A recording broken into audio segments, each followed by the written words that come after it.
네, 안녕하세요. 캠페일입니다. 오늘의 주제는 2024년에 스타트업 창업 지원 금액이 많이 준다고 하는데, 그걸 어떻게 우리가 대응해야 하는가, 이거에 대해서 좀 이야기해 보도록 하겠습니다.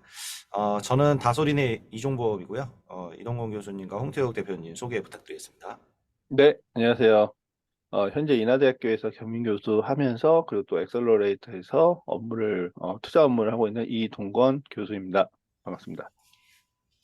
안녕하세요. 저는 주식회사 게임프로를 운영 중인 스타트업 대표 홍태욱입니다. 반갑습니다. 네. 저요. 홍태욱 대표님은 오늘 예비군을 가셔야 된다고 합니다. 와, 음흠. 꿈의 예비군. 이야, 나 저 가고 싶다, 예비군. 민방위가 끝난 지가 언젠데 젊음이 좋습니다. 제일 그거, 젊은데 네. 그 맨날 건강 음식 제일 많이 챙겨 먹는 우리 홍태욱 대표님. 진짜, 나 그것도 대단해. 야, 비타민만 멋있어요. 하루에 이제 5개 먹습니다. 야, 진짜? 야, 네. 우리 나보다 더하네, 진짜.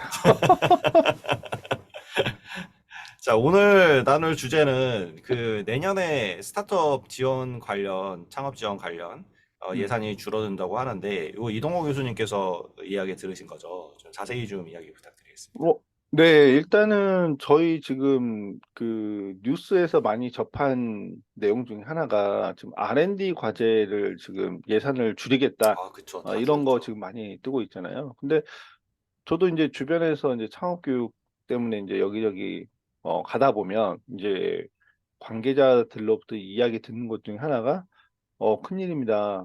저희 지금 내년도 상위 기관으로부터 이야기 들은 게 뭐 어디 어디 재단 또는 어디 어디 정부 기관에서 예산이 10%도 아니고 한 40%가 깎였어요. 이렇게 40%요? 뭐 예를 들면 진짜로 어, 40%. 그리고 또 어떤 와, 교수님은 자기네 옆에 있는 그 연구 교수님들 진행하는 프로젝트가 지금 80%가 깎였어요. 와, 이런 얘기들을 허허. 지금 하시니까 지금 뭐 지금 이제 예산 편성을 지금 하고 있잖아요. 아마 하고 있을 거예요. 아마 기관별로. 음, 그러면은 이제 내년도 이제 예산들에 대해서 와, 진짜 엄청 많이 깎이겠구나. 근데 이제 그 예산이 깎인다라는 게 그 예산의 항목을 보면 이제 그런 거죠.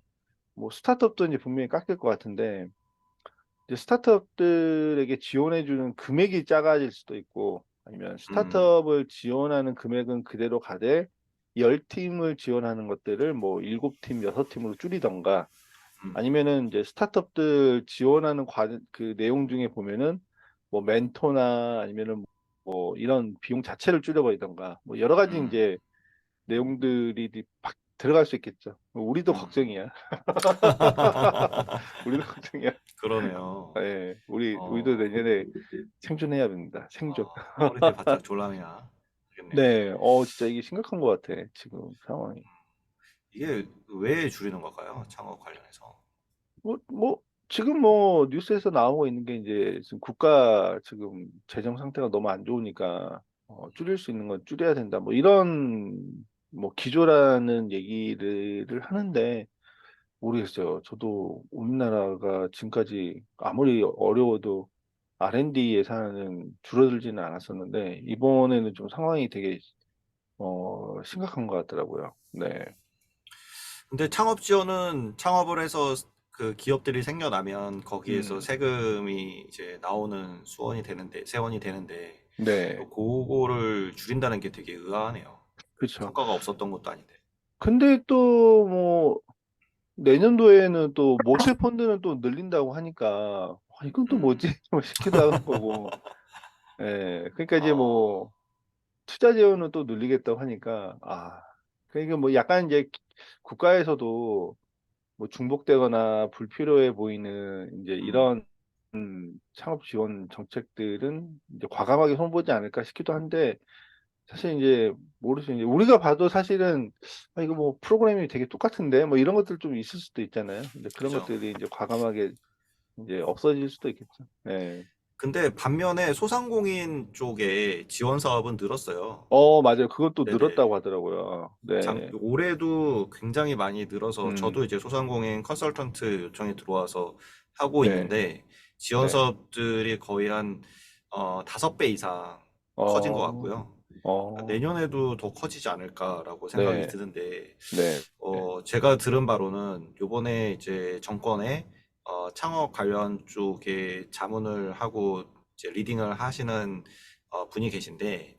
그분이 계속 이제 연구해 왔던 게 이제 골목 상권이나 뭐 아니면 음, 소상공인 쪽 이런 쪽으로 집중해 왔기 때문에 네. 그렇게 된 게 아니냐라는 말도 있더라고요. 아, 그렇구나. 일단은 네. 지금 나라 빚이 제가 얼마 전에 기사 봤을 때 1,000조를 넘었다고 봤거든요. 이자를 1%라고 잡아도 한 네. 달에 10조씩 이자를 내야 되는 상황이라서 지금 어, 나라 상태가 별로 좋지 않다는 거는 알 수 있을 것 같은데 네. 그것보다 한 5년 전만 해도 사실 아이템이 좋거나 멤버가 좋으면은 스타트업 같은 경우에는 매출이 나오지 않아도 이제 그 어느 정도 투자를 받으면서 성장해 나갈 수 있었다라고 하면은 이제는 완전히 기조가 바뀌었잖아요. 자생할 수 네. 있는 스타트업이 아니면은 투자는 물론이거니와 이제 더욱 성장하기까지가 굉장히 어려워진 현재 음, 상황이 왔는데 마찬가지로 이제 정부 지원 자금 같은 경우에는 창업을 처음 시작할 때 마중물로서 뭔가 활용을 하거나 아니면 어느 그러니까, 정도 네. 자생이 가능한 시점에서 좀 더 스케일업을 하거나 아니면 그 자생할 수 있는 런웨이를 더 길게 만들어주는 역할로서 딱 정해진 만큼만 활용이 음, 되지 않을까 생각을 합니다. 그러니까. 맞아요. 그래서 저도 사실 우리나라 정부 지원 정책이 전 되게 잘 돼 있다고 보거든요. 지금 최근에 ODA 때문에 뭐 에콰도르, 아제르바이잔 이런 국가들 가보면 진짜 개발도상 국가들 보면 와, 창업 지원 정책이 없어요, 진짜. 근데 이제 우리나라는 아이디어만 있어도 뭐 진짜 예비 창업 패키지 되면은 정말 5천만 원 주죠.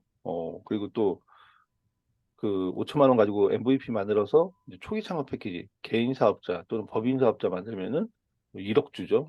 이게 되게 잘 됐어요. 이렇게 마중물로 이렇게 중간중간 잘 돼 있는데 이제 이게 아마 지원하려고 하는 이제 팀의 숫자를 확 줄여버리던가 아니면은 그게 금액 자체를 줄여버리던가 뭐 그럴 수도 있을 것 같은 약간 걱정이 되니까 그 내년에 이제 뭐였으면 스타트업들에게는 올해 이상으로 참 또 힘든 혹한기가 있지 않을까. 물론 이제 투자는 뭐 계속 활성화는 될 것 같긴 한데 정부 지원 정책은 좀 많이 축소가 내년에는 될 것 같아서 스타트업들이 정말 창업을 하려면 매출이 나올 수밖에 없는 그런 아이템에 대한 고민을 되게 많이 해야 될 것 같아요. 진짜. 근데 제가 제 생각에는 예산을 오히려 줄이고, 음, 그러니까 그 지원되는 금액이 줄이고 팀은 오히려 음, 뭐 올해랑 비슷하거나 네, 이렇게 되지 않을까 싶은데 이제 네, 다른 데들도 보면은 이게 성과가 나와야 되잖아요. 어쨌든 네, 정부 세금을 쓴 거니까. 네, 네. 그래서 어, 오히려 한 기업에 그 주는 예산을 줄이지 그 음, 숫자를 줄이진 않더라고요, 잘 웬만하면. 음, 그래서 지원 금액 자체가 지금 한 올해 대부분 평균적으로 한 3천만 원 받았잖아요, 예비 창업 네, 패키지가. 네.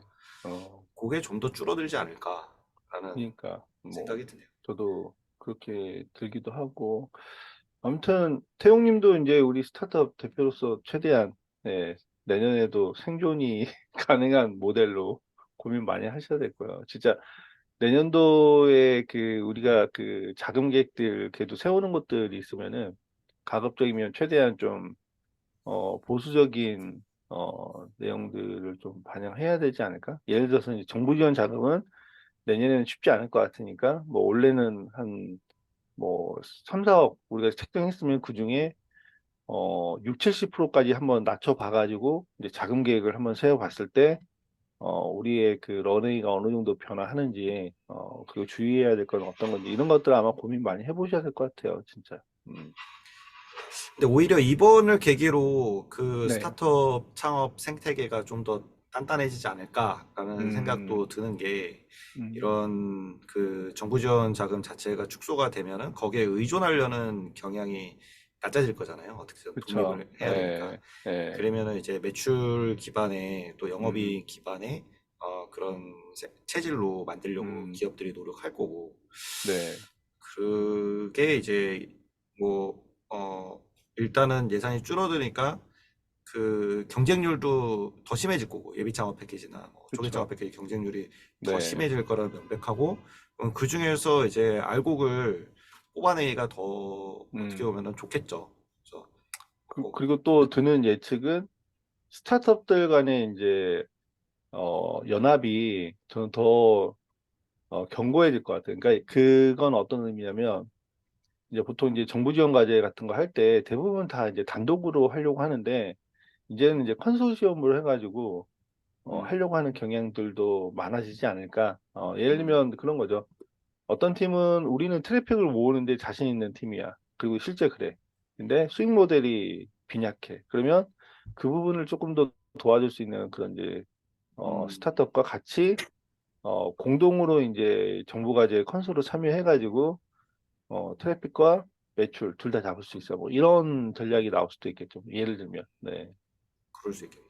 음. 그 태웅님은 어떠세요? 지금 이제 또 스타트업을 직접 하고 계시니까 지금 내년도 팁스 다루겠죠. 준비하시고 계잖아요.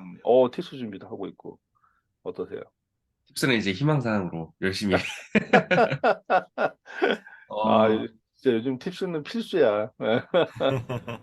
음, 솔직하게 말씀드리면은 어떻게 보면 운이 좋았던 것도 있죠. 예비 창업 음, 패키지가 붙었고, 바로 다음 연도에 초기 창업 패키지가 바로 붙었고, 기술 보증 기금 융자도 어떻게 보면 빠르게 나왔고, 근데 이 과정 속에서 이제 브레이크 고장난 트럭으로 쭉 앞으로 달려나가야 된다는 그 압박감이 없잖아 있기는 하지만, 그래도 초기의 스타트업 대상으로 지원해주는 제도는 음, 우리나라에서는 아직은 잘 되어 네, 있다라는 거는 음, 확언할 수 있고요.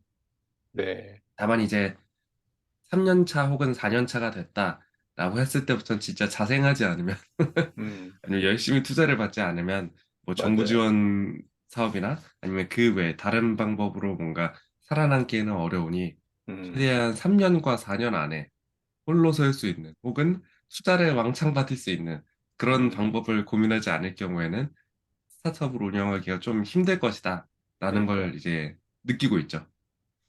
그리고 또 정책의 방향에 대해서도 그 스타트업 분들이 좀 미리 캐치하고 준비하시는 것도 좋을 것 같아요. 예를 들면 그런 얘기 있잖아요. 그 최근에 나온 기사들 보면 글로벌 진출을 그 더 독려하기 위해서 뭐 해외 법인을 세우거나 뭐 해외 진출하는 팀들에 집중적으로 뭐 R&D 예산을 지원하겠다. 뭐 음, 이런 내용들이 있는 거 보면은 그러니까 결국에는 이제 전체 그 재원은 한정돼 있으니까 우리가 뭐 여기다가 기존에 쓰던 재원들을 이번에는 아예 글로벌 진출적으로 확 돌려버리자 뭐 이럴 수도 있거든요. 그래서 그런 정책의 향방에 좀 보면서 내년도에는 글로벌이 강화가 될 것 같으면 우리가 지금 갖고 있는 비즈니스 모델에 있어서 타겟 시장을 해외로 했을 때 우리가 조금 더 기회 요인들이 있는지 이런 것도 좀 준비해 보시는 것도 저는 되게 좋은 어, 전략이 되지 않을까 하는 좀 의견 드리고 싶긴 해요. 네. 음, 그런 걸 다 종합을 해보면은 약간 느낌이 음, 어, 될 만한 곳에다 그 지원해주자 이런 느낌이 좀 그렇죠. 드는데, 네, 그런 그죠? 느낌도 있죠. 예, 예, 해외에는 어쨌든 스케일업을 하는 기업들이 진출할 테고, 그리고 그렇죠. 모태펀드도 투자를 해야 할 수 있을 만한 곳에다가 투자를 음, 하는 거니까 음, 어느 정도 매출이 나오면서 이게 고용 창출이 빠르게 될 수 있는 곳에 지원을 해주자 약간 이런 느낌이 드네요. 네.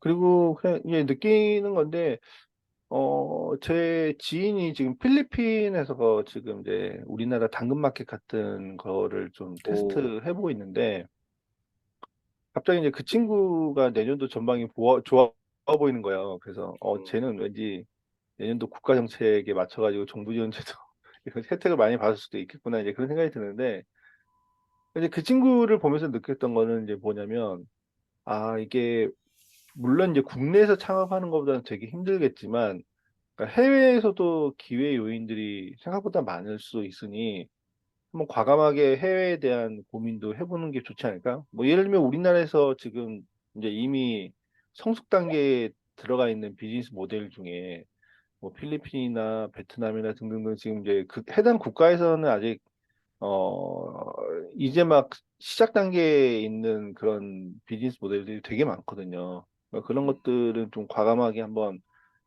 도전해 보시는 것도 어떨까. 대신에 이제 준비해야 할 건 많겠죠. 이제 현지 인력들 채용하는 거랑 뭐 이런 건데, 근데 사실 뭐 그 친구 얘기 들어보니까 필리핀 인건비나 이런 데들 보면 되게 좀 낮으니까 한국에 비하면 되게 낮으니까 직원을 뭐 8명인가 개발자를 뽑아서 쓰는데 한 달 너 야 그럼 인건비 많이 나가지 않냐 했더니 아니에요 형 저희 제 거 포함해서 한 500 나가요 이러더라고.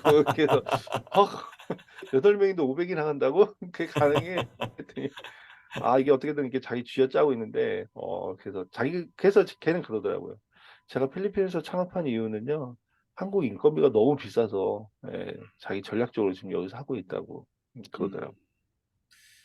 홍태경 실제로 한 대표님도, 네. 음, 홍태경 네, 3년, 대표님도 글로벌로 진출해야 되는 거 아니에요? 맞아, 전 세계적으로 다 게임을 많이 하니까. 맞아. 한 3년 전에도 비슷한 사례들이 몇 번 있었던 것 같아요. 국내에서 잘 나가고 있던 서비스들을 이제 해외 음, 나가서 그대로 갖고 오는 거를 당근마켓 모델을 저도 한 2년 전인가 뭐 베트남인가 필리핀에 한다는 분을 저도 통해 들은 적이 있었던 것 같거든요. 같은 분은 아닐 것 같은데 네, 이런 시도들이 꽤 많은 것 같더라고요. 음, 특히 뭐 우리나라 거라고 할 수는 없긴 한데 베트남 같은 경우에는 지금 그랩이나 고잭이나 아니면 배민 같은 네, 배달 음식이나 아니면 택시 앱 같은 경우에도 잘 되어 있고 음, 그 외에도 이제 다른 국내 서비스 혹은 미국에서 하고 있던 잘 나가는 서비스들이 동남아 쪽으로도 많이 진출을 하고 있고 실제로 기업 이름이 기억이 안 나는데 뭐 베트남에 뭐 해서 동남아에 뭐 해서 엄청나게 대박난 대표님도 막 한 2, 3년 전만 해도 인터뷰에 엄청 많이 나왔었던 걸로 기억하거든요. 국내 음, 아이템을 그대로 옮겨 가신 다음에. 그래서 네, 말씀하신 것처럼 우리나라에서 창업을 하셔갖고 해외에 진출하는 게 가능하다 그러면은 가장 좋지만 아닐 경우에 방금 말씀하신 것처럼 그 해외에 그래도 기반이 조금 있거나 아니면은 음, 충분히 해외에서부터 할 만한 자신이 있다라고 하면은 그러니까, 해외에서 시작해서 한국으로 들어오는 것도 음, 혹은 그냥 해외에서만 하는 것도 음. 나쁘지 않죠.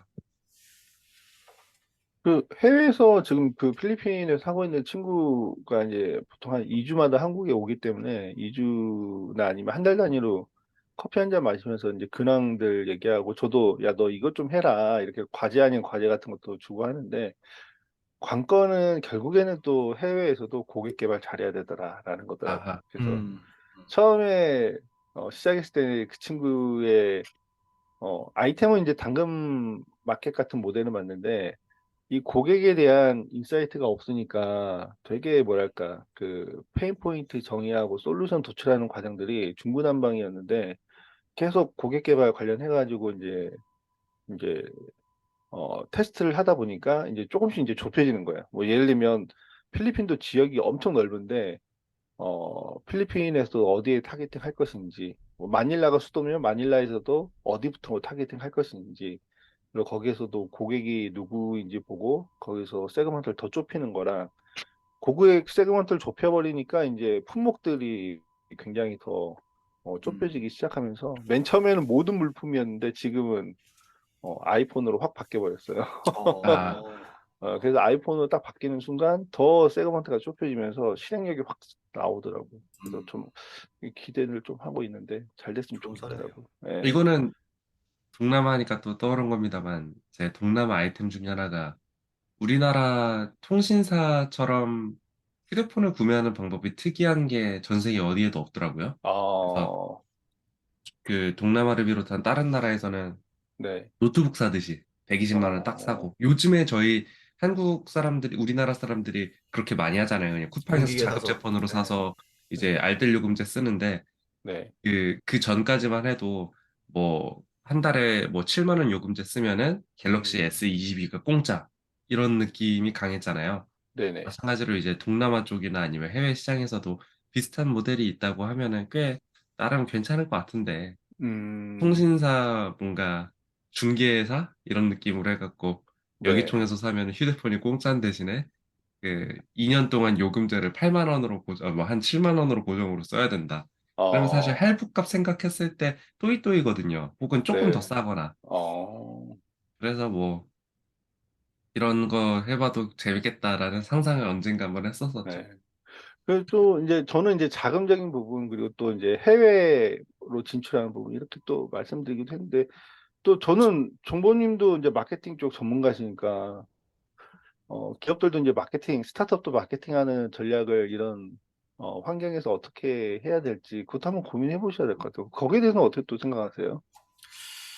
실은 이제 요즘 많이 사용하는 음, SNS나 이런 것들이 글로벌 서비스이기 때문에 뭐 중국이나 이런 공산국가를 제외하고는 다 똑같은 걸 사용하니까 진출할 때 활용을 할 수 있거든요.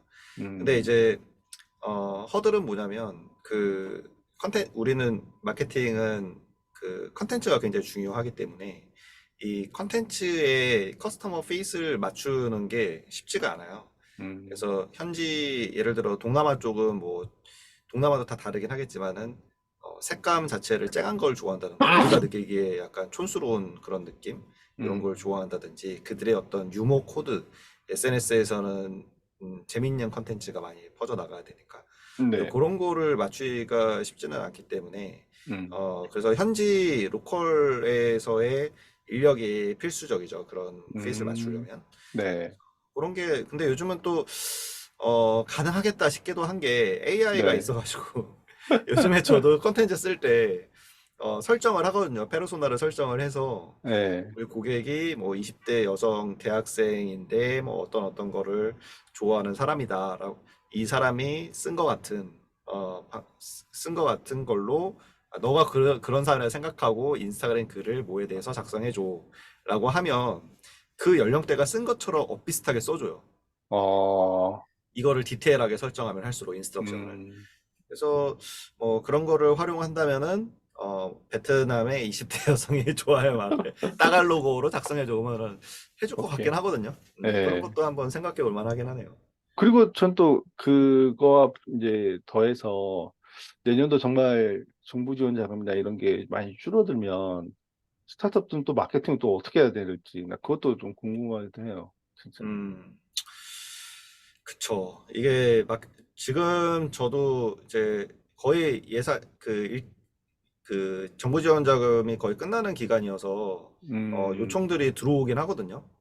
아, 근데 몰아내기. 막, 이제 막 이제 쓰려고 하시는데 그치. 예. 이제 큰 금액을 빠른 시간 안에 쓰려고 하니까 효율적으로 쓰지 못하고 그거를 어, 또 뭐 임용 계획을 해서 하자 뭐 이런 얘기도 나오고 뭐 이렇게 근데 그치. 그러기도 좀 저는 이제 거절을 했는데 그 이유가 보고서를 만들어야 되잖아요. 아, 그래서 예. 보고서를 만들기가 어렵고 그리고 제가 그런 거 심사하러 다니는데 평가해가지고 임용 계획이니까 잡아서 자르고 그러는데 제가 할 수는 없기 때문에 예. 거절을 하긴 했지만 이제 그런 것들이 많이 사라지겠죠. 사라지고 예산이 없는 상태에서 어떻게 하면 마케팅을 할 수 있을까 이런 고민들에 들어가기 시작할 거고 음, 그러면 결국은 뭐냐면 아웃소싱이 아니라 자체적으로 해야 되거든요.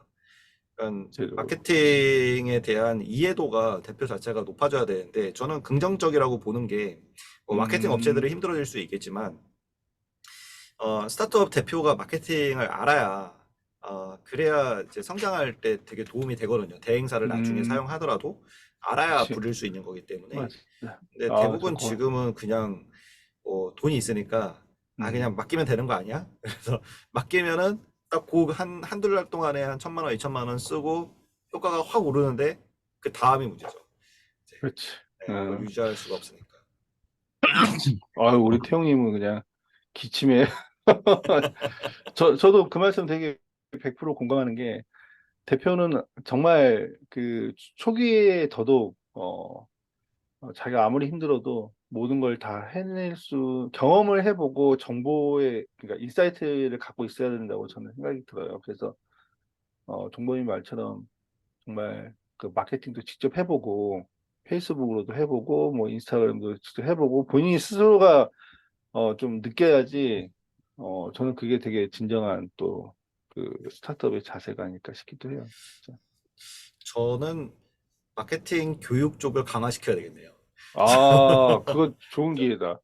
네, 진짜 좋은 기회다.